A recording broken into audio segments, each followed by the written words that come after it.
Hey you guys, John Britt here, and I got another video for you on glaze testing. So I am going to show you the method I use the most for finding glazes. It's a version of easy glaze testing. Now I'm not going to be able to show you how to dip and do everything, or we won't have enough time. But you can watch Easy Glaze Testing parts 1 and 2 on this YouTube channel. That'll show you how to do it step by step. Okay, so, and also you can see we got a lot to do as always. So we'll do our best to get this all in as quickly as we can. And then you can go back and screenshot things or watch things. All right, so Easy Glaze Testing. These are the videos I have on YouTube. And so Easy Glaze Testing parts 1 and 2 is one. I also have a progression on there. So what I'm doing is I'm going to call it an ingredient, Easy Glaze Testing ingredient blend. And then that's going to be a combination of Easy Glaze Testing and progression all into one test. So we can generate like 30 or more glazes in like 3 hours. Okay, and I also have up there, in case you're interested, is a line blend, a quadraxial, a curry blend. These are all ways to find glazes, and they all have good and bad parts, but this is the one I use the most. So these are what the colorants are. I'm going to show you a sheet in a second, and I use 4 different clay bodies, so that way you can see different ways that the glaze will react on different clay bodies. It's like using a different canvas in painting. So we want to have, if we used a black canvas, it would be one color versus a white. And so the same thing with the clay bodies in pottery. So here's what we're doing. This glaze we're going to do is called Seltzer Chun. It's on page 79 of the book. And I have, in this case, I have 11 tests I did. Normally I'll do 10. Here's the sheet. And so it tells you all the colorants, how to do it, and all the colorants. And so this is what it is. So I've got here porcelain. I have a white stoneware, a dark stoneware, and a sort of a black clay. So there they all are. It doesn't really matter the exact clay body because you'll have your own clay body. But look, if you see here, you can see how it changes. The clay body makes it look like 4 different glazes by itself. And then we have 10 variations, in this case 11. So then when we decide that, and we meaning me and my invisible friends, we decide we like this tile. And so we're going to try to do a variation of this tile. Okay? So, in which case, I'm going to show you over here on the board. So now, when I'm going to take the Easy Glaze Testing method, I'm going to have 10 cups that I've divided. So I make 1,000 grams of the glaze. I pour it into 10 cups. And then in each cup, I'm going to do something different. So in cup 1, I'm going to add kaolin up to 6%. So, but I'll do 2% and then I'll dip a tile. Then I'll do 2 more percent, that's 4. I'll dip a tile. And then I'll do 2 more percent and that's 6. And I will dip a tile. So that's how it's achieved. And then I'm going to just vary ingredients like talc, dolomite, silica, maybe some opacifiers, tin, titanium, zircopex, rutile, and then, you know, I just throw in whatever I feel like doing, whatever I think might work. Okay, and that's going to generate for me at least 30 tiles, and I'm going to show you how I can get an extra 9 out of it. So let me first show you here how I actually mix this. So I got these 10 cups, and now I'll take, let's just say I was doing kaolin. And now I'm going to take my kaolin, I'm going to put it on this little, I have a little ceramic thing here. I put my kaolin on there, 6 grams. I'm going to now make that into like a neat little fairly level square. And then I'm going to go like this. And then this is my amount that I'm going to put into this. This is about 100 grams. And so then I'll put this into my cup. I'll take my blender, and then I will dip my tile, which I have labeled with this liquid black stuff, and I'll dip it. Then I'm going to put my next one in, stir it, etc. So it's a pretty quick way. You don't even have to really measure this precisely. You're just getting it close. All right?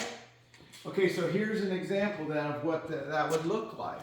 So now I've got here, in this tile I did 0.35 copper, so I made it fairly low. I just basically wanted to see if I could see how the color changed. So here I added 246 kaolin, talc, dolomite, everything, all these ingredients. And if you look down this line, you can see how much that changed. Look at this. I'm going to just pull one up here. Look at the difference between zinc and titanium. That's 2%. That shows you how sensitive this glaze is. Or even the color of this blue has changed considerably by just adding these few things. Okay, so this is a great way to quickly find out. Like you can even see, look how this one is kind of greenish. So that's just a 4% titanium. Okay, and I also did it again on a dark body so you could see how that changes. But basically there's not a lot happening there, although some of these are very nice. Okay, so now what I do is rather than throw my cups out, so I have 10 cups. Now I'm going to take the cups, I'm going to pour them together so I can get 9 extra tiles out of it. And so what I'm going to do is pour a cup like 1 and 6. So I said, okay, maybe these things will be interesting. I'm going to put those together. And then this will be, and then I dip a tile and it'll be this one. And then I take cup 5 and 10 and stick it together. 4 and 7. You can do them in order, or you can just kind of pick. And this way I'll get a whole bunch of other tiles. Then I'll put these 2 together, and these 2, and then all of them finally. Okay?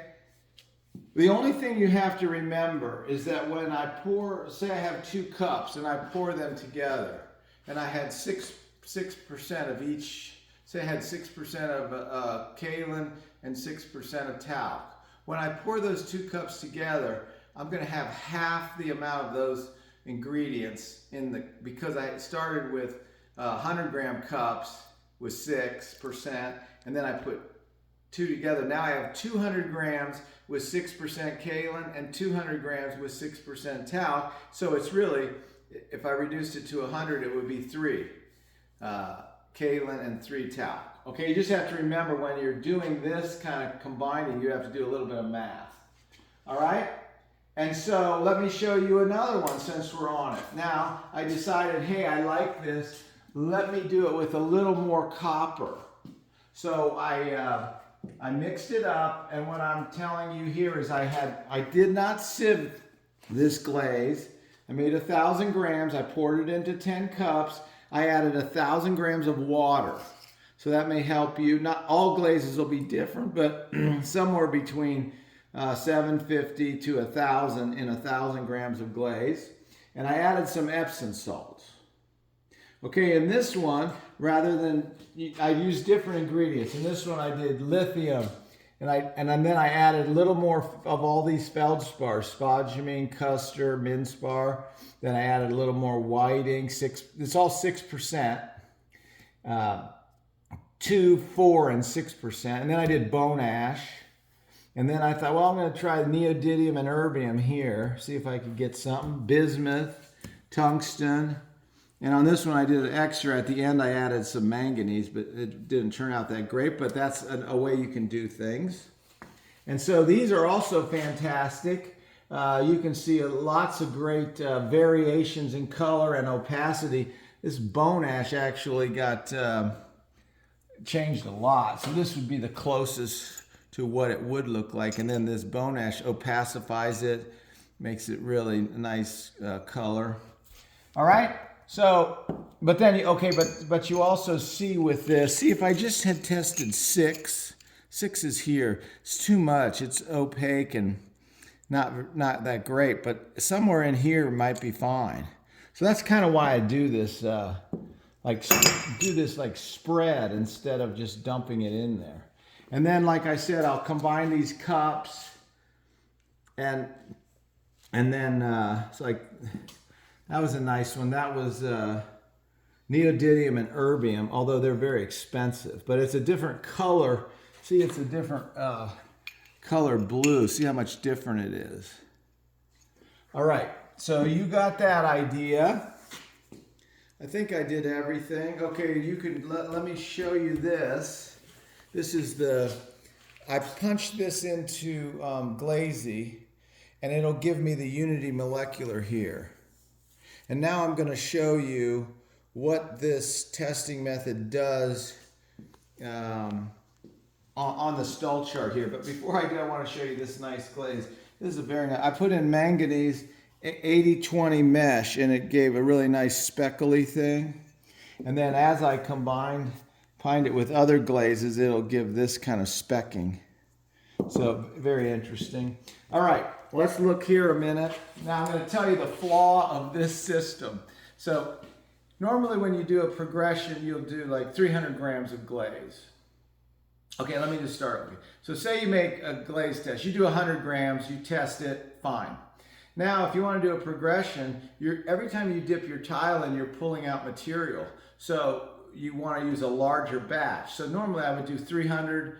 If I was super precise, I would do 1,000 grams and then dip my 10 tiles. So every time I dip my tile, I'm pulling out 2.9 grams of glaze. With this, I tested it on here. So that now my second test only has 97.1 in the cup, not 100 grams. So when I add 2 grams of a colorant, I'm doing it in a smaller batch, so it's actually more. So it's actually 2.05. Now I dip a tile. Now my next batch only has 94.2, and I'm putting 2 grams in, so I'm effectively adding 2.12. So that is not very much, but it is slightly different than saying 246. You're actually adding 2, 2.05, and 2, like that. Okay, so you have to be a little flexible with your results, but you're in the ballpark, and that's why I like this method. It's quick. I can get like 39 tests in this takes me about 3 hours. So I can get 39 different glazes made up in 3 hours, which is really good. All right. So now we'll go into the weeds of this operation, which is, so sometimes here's my unity molecular formula for this glaze, Seltzer-Chun. Now I can immediately see that this glaze is a little bit low in alumina and silica. That's 0.2 to 2.95. Normally a functional you want to do 0.3 something to 0.35. You would like it to be sort of in this area somewhere. So ours is down here, so it's a little low, but that's also why it's nice, because it's got some action happening. Now, if I break it down, this is my alkaline, this is my alkaline earth, and so it's 0.23 to 0.77. Now, sometimes when people do glaze testing, they like to change those numbers by themselves. They'll do 0.22, 0.21, 0.20, like that. So they systematically add more of the alkaline oxides, and then that means they have less of the alkaline earth. And you shift those back and forth, sort of like if you were on a mixing board in music. And then they may also vary the amount of alumina and silica. So this is what my testing, I took all those glazes I just did, and then I did the variance here, and the low end is 0.19 to 81, and the high end is 3.4 to 6.6. So that shows you that I'm sort of doing that mixing board idea, just sort of randomly by adding small stuff. It pushes it different directions. Okay, now I put it all into the Stull diagram here, the alumina silica grid, and this is where my testing all occurred. So even though I sort of just randomly added stuff, I'm circling around where the glaze is. And I can see, oh, I add spodumene, I move way up here. And if I add kaolin, I get up into this box. And silica, I move right over here like that. So this just shows you systematically what this method is doing. Now, let me, since we're talking about this, and I can just show you, here's what I'll do, is I'll have this, I'll punch this into Glazy, and it'll plot it for me when I go into Glazy, and it'll tell me, this is adding whiting. So it pushed it way down here. Okay, so it's not hard to do that, and to sort of, it's nice to go into Glazy and look and see what's happening, so you, in your mind you can sort of map what you're doing. Now let me just show you this. This will be emblematic of what occurs. So this one I added kaolin. So you see how nice this blue is? That's adding 6% kaolin, so it turned it to this green, which is not really that great for what I was after. But you can see what that's doing. I have gone from below the limit. This is limits for a decent glaze. It's just, it's not perfect, but it gives you an idea. And so if I push it up into there, I can do that, but I'm going to change the color response. So you see how much that's changed? So maybe I say, instead of, maybe I can just get by with just 2 to stabilize it a little. And then maybe I can add some of this, or look at how this zinc looks. See how that changed the blue? Maybe I can combine some zinc and some kaolin, and it'll stabilize my glaze, not make it drip so much, make it a little more functional, but yet give me a good color. All right, I think I might have done that. Let me look and see. I think so. So that's called easy glaze testing. It's the ingredient blend. And you need to try about, if you could do like 20 tests by tomorrow, we'll get somewhere.